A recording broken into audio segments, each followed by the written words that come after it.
All right, so we're given a piecewise function f, and we're asked some questions about various limits. So hopefully, when you see this, the first thing that these two bring to mind is the definition of the derivative. Hopefully, both of these make you think of f prime of a, which is the limit as h approaches 0. Double-sided limit, but we'll talk about that in a sec, of f of a plus h minus f of a all over h, right? So hopefully that's where your brain goes.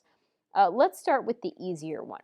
So the easiest thing to start with is 3, because in order for f prime of 3 to exist, we need to know that f is continuous first. So the first thing we're going to check is f continuous at x equals 3?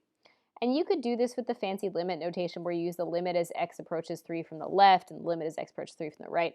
That's fine if you want, right? You can do this, the limit as x approaches 3 from the left, right? That's going to use this function. That's going to be 6 minus 2, which is a 4. And you could do the limit as x approaches 3 from the right.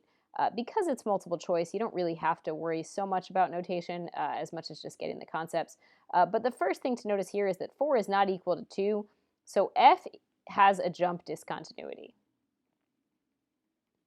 Right? There is a non-removable discontinuity at x equals 3, which means that this thing cannot exist. F prime of 3 does not exist.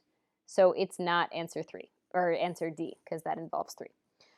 The other two are a little bit trickier, and I'll be honest, I had to put a little bit of thought into them. So they both are clearly a version of f prime of a, right?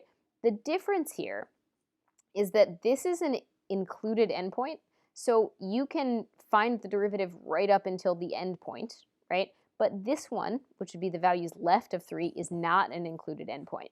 So essentially, you can't find the derivative at a non-included endpoint, so 1 is false, but you can find the derivative at this included endpoint, and so this one would be true, right? You can see that the derivative at the included endpoint, sure enough, the derivative is definitely 2. It's a linear function. The derivative is definitely 2.